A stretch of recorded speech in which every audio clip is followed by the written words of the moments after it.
Shalom. First of all, I'd like to start off by giving all great honor to Yahweh, by Hashem, Yahweh Shai, by Hashem, Rakakdash. Double honor to teachers, elders, and apostles, great millstone, like ours brothers, putting up this truth. Faith and fearlessly feeding the sheep into brothers and sisters. Tuning in, Shalom. Today's lesson's title, We Are Gods, Not Dogs. Let's start off with our first book here. This is the book of Deuteronomy 28, and start verse 47. Because you have to understand, Jake, that the gods, lowercase, were brought low to serve the base of man, which is Esau the Edomite, the so-called white man.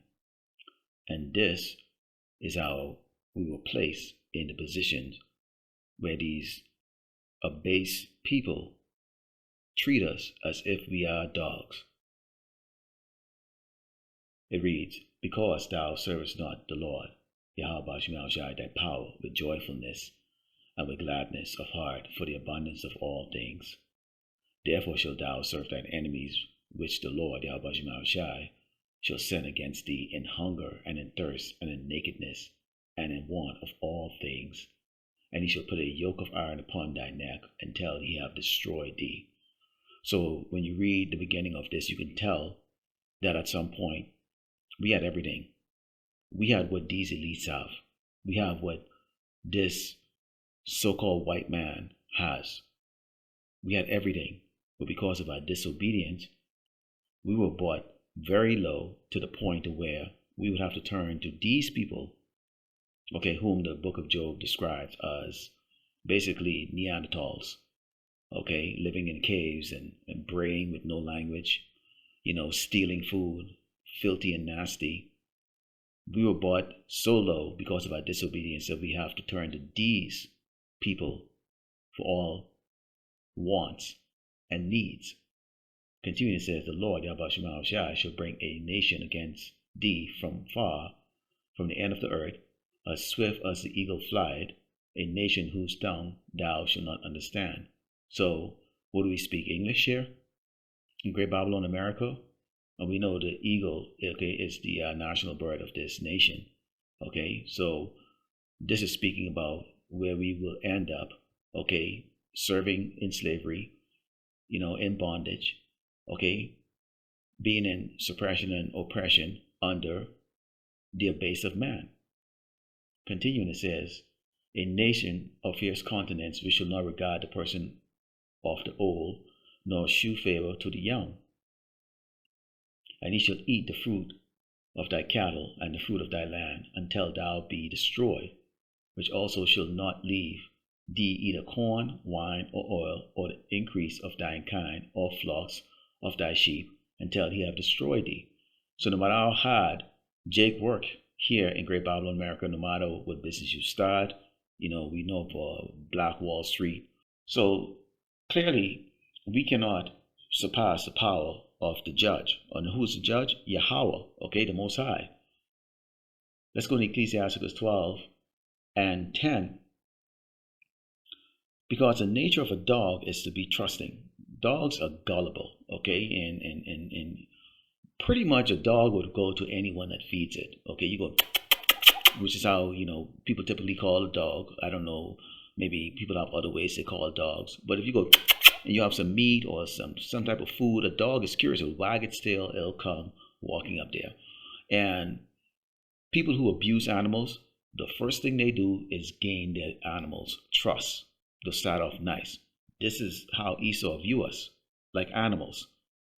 This Ecclesiastes 12 and 10, it reads, Never trust thine enemy, for like as iron rusteth, so is his wickedness. Though he humble himself and go crouching, yet take good heed and beware of him, and thou shalt be unto him as if thou hadst wiped a looking glass, and thou shalt know that his rust had not been altogether wiped away. So he's constantly wicked. This is how he gets you to trust him. But once you trust him, he shows you his true intentions. In fact, when you go into Jeremiah 4:22, it reads, For my people is foolish, they have not known me, they are sordid children, and they have not understanding. They are wise to do evil, but to do good they have no knowledge. So the Lord referred to us as sordid children, foolish. We're very trusting, even though we had the laws given to us. We have this book. Our people still, like dogs, will trust this man. And when you look at how everything is set up today, all the snares that this man has been doing, okay, the entire time that we've been here, all of this, okay, is an effort to tempt Jakes, okay, into not believing or having faith in Yahweh Bashim Yahweh Shai. Okay, it is to break you. Now I'm going to show you a little clip and we're going to continue on. West Oakland, California is a predominantly African-American neighborhood. This is the home movie footage of one resident, Ernest Bean.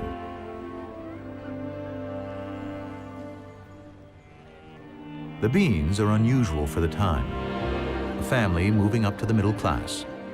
Ernest is fortunate. He has a steady job. During the Depression, unemployment for blacks is at 50%, twice the rate of whites. Jim Crow laws mean segregation is still widespread. Even the New Deal discriminates against African Americans. Whites get the pick of the jobs and a higher wage.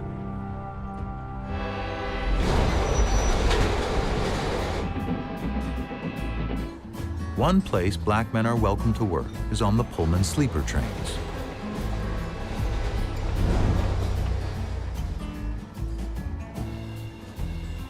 Each luxury car is staffed by uniformed porters. The majority are African American.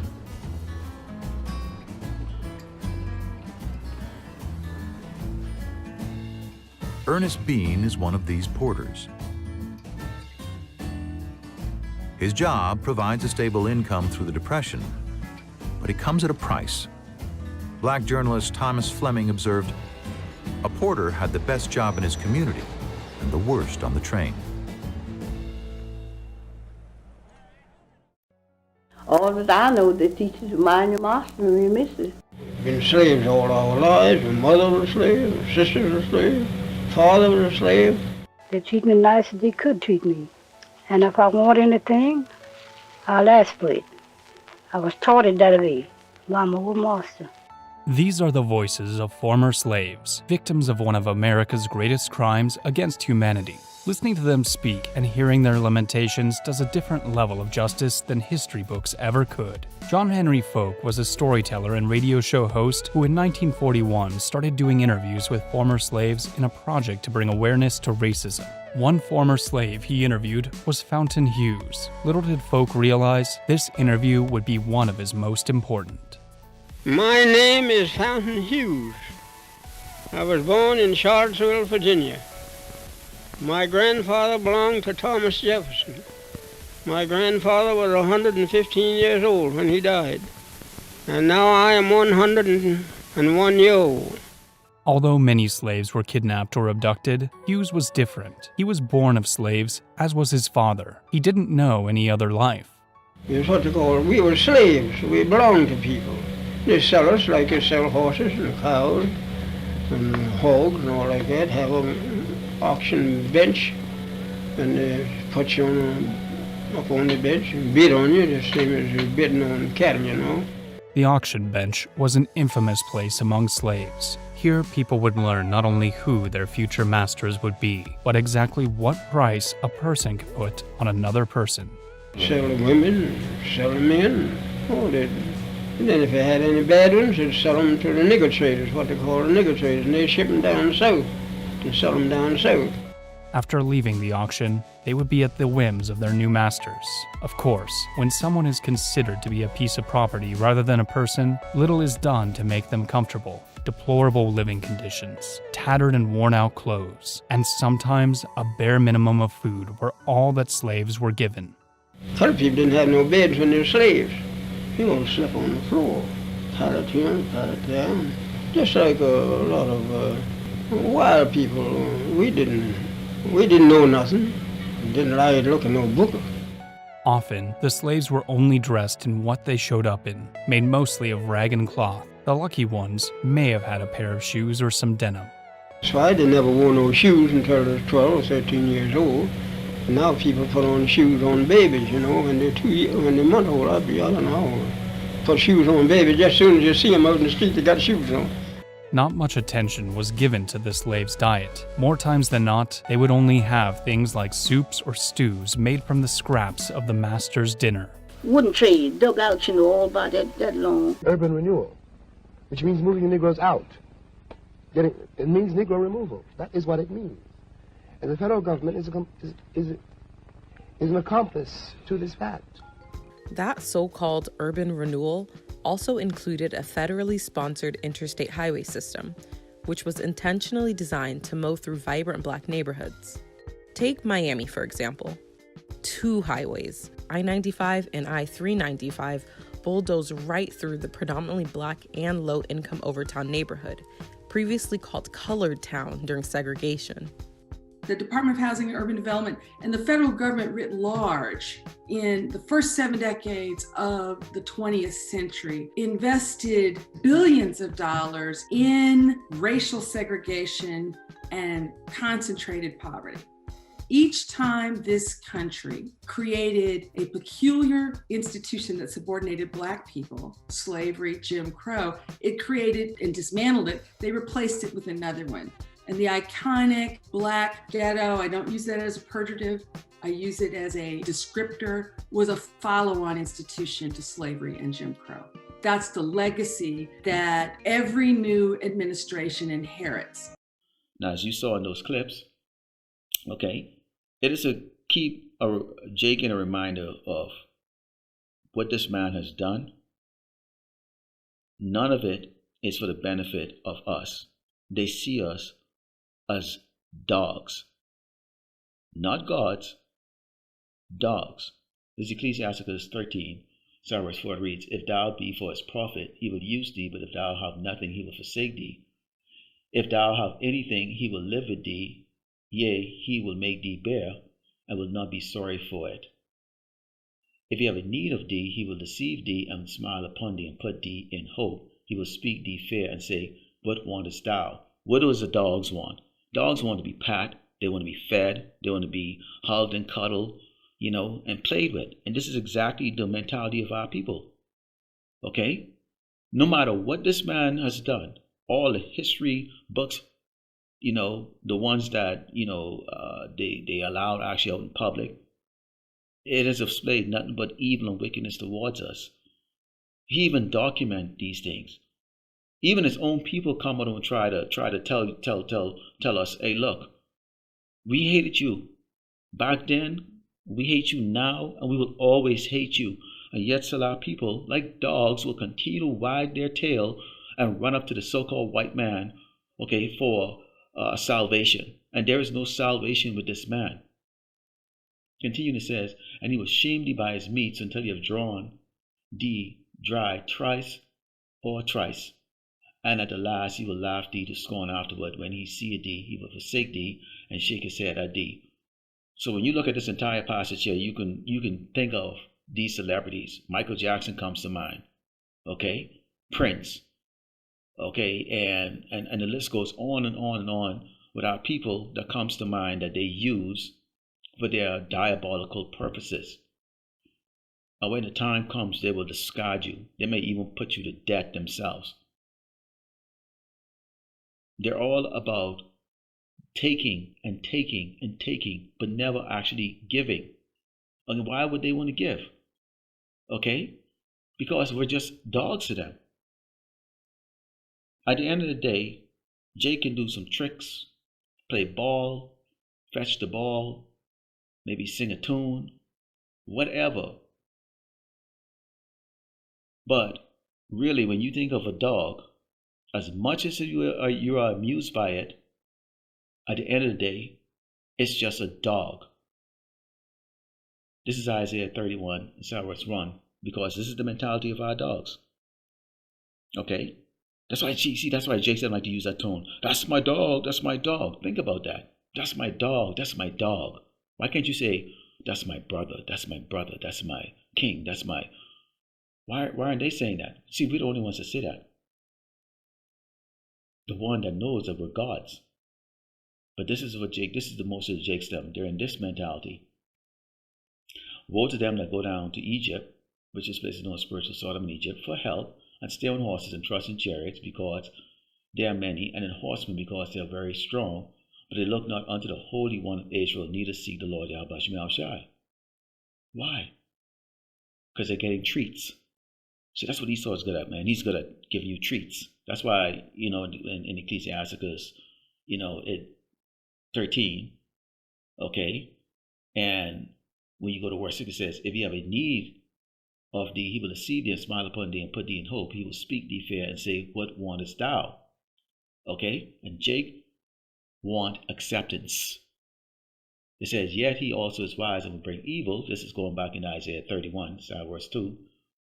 And will not call back his words, but will arise against the house of the evildoers and against the help of them that work iniquity. So, at the end of the day, if you choose to have that mentality like a dog and not a God, then the Lord is going to come up against you and also, okay, your dog whisperer, which is Esau, okay? He's a dog whisperer. Now, let's go into Psalms 82 and 6, because this is what, the righteous man strongly believe. I mean, we believe this with all conviction of our heart and our mind. I have said, ye are gods, and all of ye are children of the Most High. But ye shall die like men, and fall like one of the princes. So, we're gods, but we can't die. Because why? We're in sin. These princes, they can die, because they're in sin. Now, let's continue on here. This is Proverbs 3, and Proverbs 5 reads, trust in the Lord Yahweh Shemel Shai with all thine heart, and lean not unto thine own understanding. How would you do that? First of all, you have to have an ear to hear the words that's coming from the prophets and believe that they're true. And when you believe that it's true, then you're going to trust in Yahweh Shemel Shai, who is the almighty power, the true living power, the true living God, uppercase. So we're not going to lean on our understanding of what we've gone through. Obviously, through Deuteronomy 28, we've gone through some serious hell even up to this day. This man has done a great job persuading our people to believe we're nothing. It says, in all thy ways acknowledge him, and he shall direct thy path. So we can't direct our own path. That's why we always give praise and thanks and honor to Yahweh Shemel Shai. At the end of the day, man, none of us have the ability to navigate through this jungle of mess and snares that Esau's created without the help of Yahweh Shemel Shai. None. No, none of us. I don't care who it is. Be not wise in thy own eyes. Fear the Lord, Yahweh Shemel Shai, and depart from evil. Now, not only we know that we're gods, but they also know, and this is why you see there's great fear. All these scenarios that's being created right now, the crashing of the economy, the little wars going all over the place, all of this is to try to persuade the elect to lose faith. Oh, he ain't coming. Yahweh is not coming. You're not going to be rescued from here. You're just going to be here and be poor all your life. Because why? You don't want to be a good little puppy and come running to us when we call you. This Revelation 11, verse 8 reads, and their dead bodies shall lie in the street of the great city, which spiritually is called Sodom and Egypt, where also our Lord was crucified. And they of the people and kindreds and tongues and nations shall see their dead bodies 3 days and a half, and shall not suffer their dead bodies to be put in graves. So they know who we are. They mocked. They like the circus show. And guess who's the act? We have always been the act for them. They enjoyed it. And they that dwell upon the earth shall rejoice over them, make merry, and shall send gifts to one another, because these two prophets tormented them that dwell on the earth. And after 3 days and a half, the spirit of life from power entered into them, and they stood upon their feet. Great fear fell upon them which saw them. Why are they in fear? Because the gods are awake. They're not afraid of dogs. They're afraid of the gods. They're afraid of us because we are gods, not dogs. They're not afraid of Jake out there that come running up to them every time they go, you want some, boy? What they're afraid of is the gods. Okay? The men that know that they're gods. This is Ezekiel 35 and 10. Start verse 10 reads, because thou hast said, these two nations and these two countries shall be mine, and we will possess it, whereas the Lord Yahweh Shai was there. Therefore, as I live, said the Lord power, I will do according to thine anger and according to thine envy, which thou hast used out of thy hatred against them, and I will make myself known among them when I have judged thee. Okay? So guess what? The Lord is going to use his people, his gods, to jack you Edomites up. All right? In fact, this is the job of the gods. This is one of many of the jobs of the gods. Okay? One, of course, we're going to have to teach the nations. Okay? Get all that filth out of their minds that they've learned from Esau the Edomite, the so-called white man, the base of man. But you need to understand the role of gods in the kingdom. This is closing up with Jeremiah 51, start verse 20. It reads, thou art my battle axe and weapons of war, for with thee will I break in pieces the nations, and with thee will I destroy kingdoms. Does that sound like a dog can do that? No, gods do that. And with thee will I break in pieces the horse and his rider, and with thee will I break in pieces the chariot and his rider. With thee also will I break in pieces man and woman, and with thee I will break in pieces old and young, and with thee will I break in pieces the young man and the maid.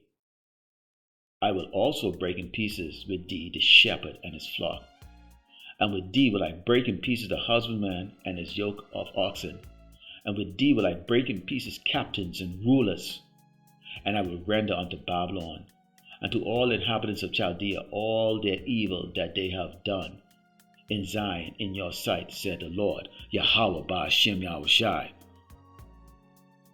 That is what gods are going to do. So again, we are gods, not dogs. And you Edomites are about to find out who we really are, whether you believe it or not. Lord willing, let us have Father close like an ongoing honor to Yahweh Ba'ashem, Yahushai Ba'ashem, Rakakadash, Shalom.